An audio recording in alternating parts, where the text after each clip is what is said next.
I'm Lisa, and let me just say this right off the bat. I never thought I'd end up on a subreddit like this. I was always the peacekeeper in my family, the one who tried to smooth things over, even when things were clearly falling apart. I always believed that family was everything, that no matter how bad things got, we'd always have each other's backs. Well, if you told me a year ago that I'd be sitting here, writing this, I would have laughed. But here we are. This all started on Thanksgiving, about 6 months ago. Thanksgiving's supposed to be the time when families come together, right? Well, for me, it was the day everything unraveled. The day I realized that maybe, just maybe, my family wasn't what I thought it was. It all started with a phone call. A couple of days before Thanksgiving, my parents called me to let me know they wouldn't be able to come visit this year. I wasn't entirely shocked. My parents had been getting older, and traveling had been a struggle for them in the past couple of years, but it still stung. I've always been the one who tries to get everyone together. I mean, we live in different states, so it's not like we can just pop over to each other's houses anytime we want. But Thanksgiving, for me, was sacred. That was the one time of year I could count on everyone being there. So when my mom said, "We just can't make it this year, honey. Money's tight," I tried to be understanding. "Of course, Mom," I said. "I get it. I'll miss you, but I totally understand. We'll figure something out." But then I got a text from my brother, John, a few hours later. Now, John and I have always had a complicated relationship. He's the golden child, the one who could do no wrong in my parents' eyes. He was the one who got straight A's, went to a fancy college, and somehow always seemed to have life figured out. Meanwhile, I was the one who struggled to pay bills, juggled 2 jobs, and had a kid to take care of. Still, I never begrudged John for his success. I just wished he'd have my back more, especially when it came to family. Anyway, John's text wasn't anything unusual at first. He just mentioned that he wasn't sure if he was going to make it to Thanksgiving dinner at Mom and Dad's house this year. But then came the kicker. "I'm probably going to head to the Hamptons for the holiday," he wrote. "Might just go on a spontaneous trip. Clear my head. It's been a crazy year." I stared at my phone for a minute, trying to wrap my head around what he'd just said. The Hamptons? Really? My parents had just told me they couldn't afford to visit me, yet John was talking about going on a fancy getaway? It didn't sit right with me, but I pushed it aside, thinking maybe he was just joking. The next few days were a blur.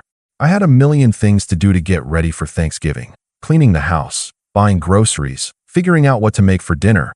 But in the back of my mind, I couldn't shake the feeling that something was off. My daughter, Mia, was beyond excited for Thanksgiving. She's 8 years old, and she's the sweetest, most compassionate kid you'd ever meet. She's the kind of child who believes in the magic of family, who thinks that if we all just put in a little effort, everything will be okay. I wish I could say I still had that same belief. The morning of Thanksgiving, I was up early, putting the turkey in the oven and setting the table, when Mia came into the kitchen with her sad little face. She wasn't crying, but I could tell she was disappointed. "Mom," she said quietly, "why aren't Grandma and Grandpa coming for dinner?" I paused for a moment, unsure of how to answer. How do you explain to an 8-year-old that her grandparents, who were always there before, weren't coming this year because they couldn't afford it? I didn't want to make her feel like it was her fault, or that we were somehow less important than, well, whatever my parents were spending their money on. I knelt down to her level and smiled, even though it was the last thing I wanted to do. "Grandma and Grandpa are just having a quiet year, sweetie," I said. "But don't worry. We're going to have a great time, okay?" She didn't say much after that, but I could tell she was upset. Still, I did my best to carry on with the day. We ate a simple meal, just Mia and me, and even though I tried to keep the mood light, it wasn't the same without my parents or John. I kept thinking about what my mom had said, about how they couldn't come because they didn't have the money. It felt like a punch to the gut. A few days later, I was scrolling through social media, mostly just killing time while Mia played with her toys, when I saw it. My heart sank as I clicked on a post from my mom. There they were, in the Hamptons, sitting at a lavish dinner table surrounded by bottles of wine, gourmet food, and grinning faces. In the caption, she wrote, "Best Thanksgiving with family." My stomach dropped. Best Thanksgiving with family. She couldn't even come visit me, her daughter, but she had no problem flying halfway across the country to enjoy Thanksgiving with my brother? I stared at the photo for what felt like an eternity. And that's when it hit me. I wasn't part of that family anymore. But what really killed me wasn't just that they'd lied to me. It was the realization that my parents had always done this. They had always chosen John. They had always made excuses for him. And even though I worked my tail off to keep things together, I was the one who always came last. The more I looked at the picture, the angrier I got. It wasn't just about Thanksgiving. It was about a lifetime of being second best, of being the one who was always overlooked. And to top it all off, there was John, of course, standing front and center, looking like he was living the life. Mia, ever the perceptive child, peeked over my shoulder and saw the post. "Why aren't we family too?" she whispered, so quietly I almost didn't hear her. I swallowed hard, trying to keep it together. "We are, sweetie," I said, though I didn't believe it for a second. "We're definitely family." But as I sat there, looking at that picture, I knew something had to change. I wasn't going to keep pretending. Not anymore. The next few days were a whirlwind. I went from numb disbelief to boiling anger. I couldn't stop thinking about what I had seen on social media. That best Thanksgiving with family post haunted me. The worst part? My mom's smile in that picture was so fake. It was the kind of smile she gave when she was trying to convince herself of something. Maybe she was trying to convince herself that everything was fine, that they hadn't abandoned me again. But Mia was the one who really broke my heart. She didn't say much after that quiet question, "Aren't we family too?" But I could tell it stuck with her. She was too young to fully understand the complexities of family dynamics, but she wasn't blind. She could see that Grandma and Grandpa were having a grand old time without her. That night, I tucked Mia into bed, kissed her goodnight, and sat in the living room in a daze. I should have been doing something productive, folding laundry, finishing up work, but instead, I kept thinking about how I was going to respond. Should I reach out to my parents? Call them out on their hypocrisy? Or just let it go and pretend everything was fine? I wanted to confront them. I wanted to scream, "How could you do this to me?" But something inside me told me that it wouldn't make a difference. They'd apologize, of course. My mom would cry, say she was sorry, tell me how much she loved me. And John? He'd play the victim, of course. I didn't know Mom and Dad were struggling. You know how they are. They didn't want to ruin your Thanksgiving. And I would just sit there, feeling like the fool I always felt like when it came to them. But this time, something was different. I was done being the fool. I didn't call them. Instead, I decided to do something I hadn't done in a long time. I focused on myself. I poured my energy into making sure Mia and I were okay. I took a day off work and treated us to a little spa day, something small but just for us. The next day, I got an email from my mom, asking how Mia was doing. She didn't ask about me, though. Just Mia. I felt that familiar knot in my stomach. But this time, it wasn't anger. It was sadness. I had given so much of myself to this family over the years, and all I had to show for it was a series of broken promises and empty words. A few days later, I got a call from John. I answered with a flat, "Hello." "Hey, sis." His voice was annoyingly chipper, like nothing was wrong. "So listen, I was thinking, we should all get together for Christmas. It's been too long, right? Maybe we could go all out this year, do something big. You know, a family trip to Europe or something." I stared at my phone for a second. I didn't know what was worse, the fact that he thought I'd be excited about his idea, or the fact that he genuinely thought I'd forget everything that had happened. I wasn't some doormat to be walked on anymore. "John," I said, my voice calm but firm, "I don't think that's going to work out this year." He laughed, like I was joking. "Come on, don't be like that. It's just a little holiday fun. You know, we all deserve a break." I bit my lip to keep from snapping. No thanks. I don't need a family trip to feel appreciated, especially when I've been the one left behind every single time. There was a long pause. I could tell he hadn't expected that response.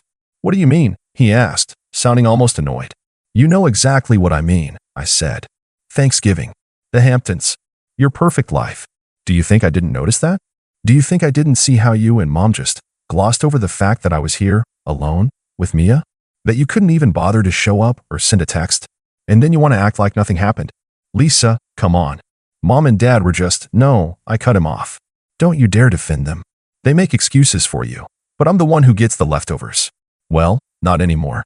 There was another long silence. I could hear him shuffling around, probably trying to come up with a response. "Lisa, I didn't mean to hurt you, but you know how Mom and Dad are. They always get busy. You're always so busy too, with work and Mia. You know they love you, right? It's just complicated." I shook my head, even though he couldn't see me. "You don't get it, John. It's not complicated. They choose you. Every single time."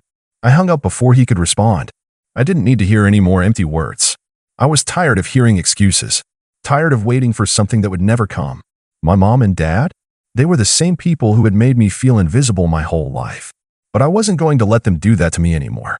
The next day, I did something that I never thought I'd do. I called a lawyer. I wasn't planning on cutting them off completely, not yet, at least. But I needed to protect myself. I needed to stop waiting for them to change and start living my own life. For the first time in years, I felt a sense of power, like I was finally taking control. A week later, I got another call. This time, it was from my mom. She sounded frantic. "Lisa, honey, we need to talk. We've been thinking about what happened at Thanksgiving, and we want to make it right. Can we meet? Please? We've been so upset over this." I had to bite my tongue to keep from laughing. Upset? Really? They were upset now? "I don't think there's anything left to talk about, Mom," I said, my voice cold. "You've made your choices. But we're family," she exclaimed, like that was the magic word that would fix everything. I paused. My heart was pounding in my chest. I looked over at Mia, who was playing in the other room, blissfully unaware of the storm brewing. I knew what I had to do. "We're done," I said. The words felt like they had been waiting to leave my mouth for years. "I'm done trying to make it work. I'm done being your second choice." There was a stunned silence on the other end of the line. "Lisa, please don't say that. We love you. We're sorry." I hung up before they could say anything else. I couldn't listen to it. The lies, the excuses, the hollow promises. It wasn't long after that when I started to feel free. But, of course, it wasn't over yet. The next few days were eerily quiet. I had cut my parents out of my life, and while part of me felt a strange sense of liberation, another part felt the sting of loneliness. It was as if I had taken a hammer and smashed the foundation of my family. Was this really the right choice? Mia didn't seem to notice much at first. She was still young enough that her world didn't revolve around family drama. She spent her days playing with her toys, watching cartoons, and asking if she could have ice cream for dinner.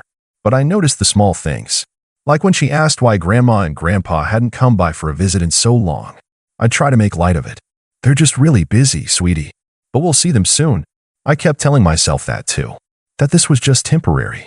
But deep down, I knew it wasn't. I had made my decision. I was done with the constant disappointment.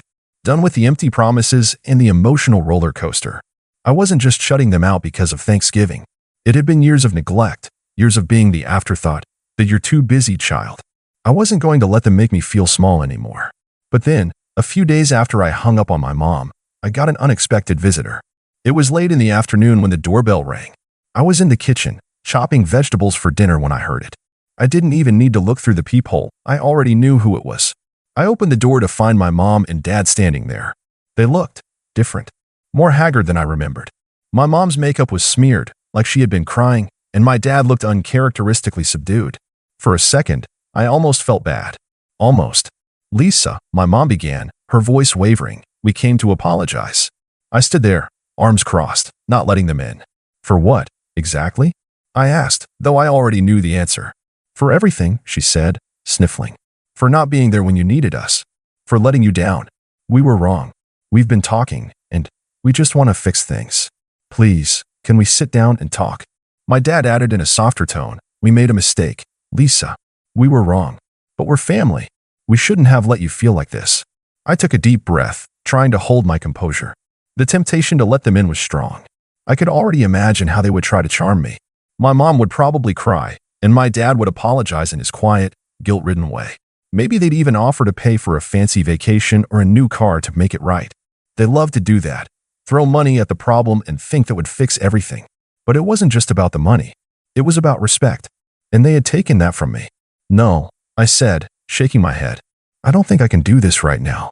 You've had years to make it right, and you didn't. I can't just pretend everything is okay because you feel guilty now." My mom's face fell, and I could see the tears starting to form in her eyes. "Lisa, please," she whispered. "We love you. We're sorry. You're our daughter. We made a mistake, and we're asking for a chance to fix it." My dad, who had remained unusually quiet up until this point, finally spoke. "Lisa, I know we've messed up, but please don't shut us out. We want to be a part of your life again. We want to make things right. We'll do anything. Just let us try." I stood there for a moment, not sure what to say.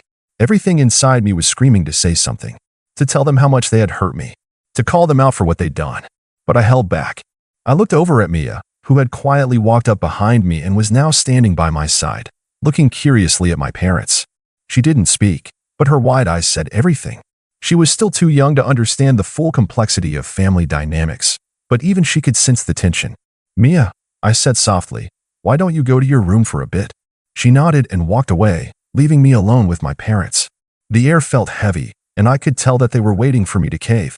But this time, I wasn't going to give in. I don't want your apologies, I said, my voice steady. I want respect. I want to be a priority in your lives, not a backup. I'm tired of always being the one who gets pushed aside. My dad stepped forward slightly, his face etched with regret. I know we've hurt you, and I know we've let you down. I'm sorry for that. But Lisa, you're still our daughter. You matter to us. You don't get it, I said, my voice breaking for the first time. If I matter to you, why do I always feel like an afterthought? Why is it always John, or Mia, or the next family gathering that gets all your attention? Why am I always left out in the cold? They both fell silent. My mom wiped her eyes, her makeup running even more. I don't know what to say, she whispered. I swallowed hard, trying to hold back my emotions. You don't have to say anything. You've already said enough. It was then that I realized something. This wasn't just about them. It was about me. About my boundaries. About knowing when to stop giving people chances when they've shown you who they really are. My mom looked like she was about to say something more, but I stopped her. I can't do this anymore. I can't keep pretending that everything's okay. And I don't know if I can forgive you right now. Maybe one day, but not today. Their faces fell. They looked like they'd just been slapped across the face. But there was something else in their eyes, too. Something I hadn't seen in years, guilt. Real guilt. And for the first time, I felt like they were finally getting a taste of what I had been living with all this time. Maybe we'll talk again soon, my dad said, his voice quieter now. But we'll leave you be for now. I nodded and closed the door, locking it behind me. I leaned against it, trying to calm my racing heart. I had done it. I had finally stood up for myself. After closing the door on my parents, I didn't feel the usual rush of guilt or doubt that I had come to expect whenever I set a boundary. Instead, there was this quiet sense of strength that settled over me. Mia and I went on with our routine, and despite the initial tension of the confrontation, life carried on. For a while, I didn't hear from my parents. I expected the usual passive-aggressive texts from my mom or the half-hearted, guilt-ridden phone calls from my dad, but there was nothing. It was as if they had accepted the fact that I had finally cut them off. A week went by, and just when I thought I could finally breathe without the constant family drama hanging over me, I got a text from my sister. I hadn't spoken to her in months. She and I weren't close, to say the least, but somehow she always managed to reach out when there was trouble brewing with our parents. Hey, I know things are strained, but I really think you should talk to Mom and Dad. They're not doing well. They miss you, and they're really upset. I don't want to see this tear our family apart. I stared at the message for a while, not sure how to respond. Part of me felt sympathy, but another part of me felt like this was just another one of their manipulative tactics. They always pulled the family first card when they were desperate, and my sister, loyal to them no matter what, was always the one to play messenger. I debated for a long time about what to do. In the end, I decided to just ignore her. I wasn't about to fall back into the cycle of false promises. I was still angry, still hurt by what they'd done, and I wasn't ready to go back to the way things had been. But then, a few days later, something unexpected happened. I got a call from my mom. I almost didn't pick up, but for some reason, I did. Lisa, she said, her voice shaky. I need to apologize. We've been awful. I've been awful, and I'm so sorry for everything. I want to make things right. Please, let us try. I didn't respond right away. I wasn't ready to forgive them, and I wasn't ready to let them back into my life just because they were sorry. It wasn't that simple. I can't just forget everything, I finally said. I've been the one carrying this weight for years. You can't just show up now and expect me to welcome you with open arms. It doesn't work that way. There was a long pause on the other end of the line, and for a moment, I thought she was going to hang up. But then I heard her voice again, more desperate this time. Lisa, please. We love you. I know we messed up, but can't we start over? We're family, and that means something. I closed my eyes and took a deep breath. Part of me wanted to yell, to tell her everything I had been holding inside for so long. But then I thought about Mia, my daughter. How much did I want her to grow up knowing she had a family who loved her? Was I really willing to sever those ties completely, even with the pain they had caused me? I'll think about it, I said, my voice tight. But you need to understand something. If I let you back in, it's going to be on my terms. I'm not going to be anyone's emotional punching bag anymore. No more empty promises. If you want a relationship, you need to show me you're willing to work for it. There was a long silence, and then I heard my mom's voice, softer this time. Thank you, Lisa. We'll do whatever it takes. I ended the call without another word. As the days passed, I found myself reflecting on everything, on how my family had treated me, on how I had allowed myself to be the one who always gave in, always forgave. But now, I had the power, and I wasn't going to give it away again. I wasn't sure what would happen next. Would they truly change? Would I ever be able to forgive them fully? I didn't know, and I didn't need to know right now. But what I did know was that I wasn't going to let them control my life anymore. I had made that decision for me and Mia and for my own peace of mind. So, I'll leave it here for now. What do you all think? Was I too harsh? Should I have let them back in sooner? Or did I make the right choice by holding my ground? Would you ever consider cutting off family for your own sanity? Or is there a way to rebuild trust after years of disappointment? Let me know in the comments.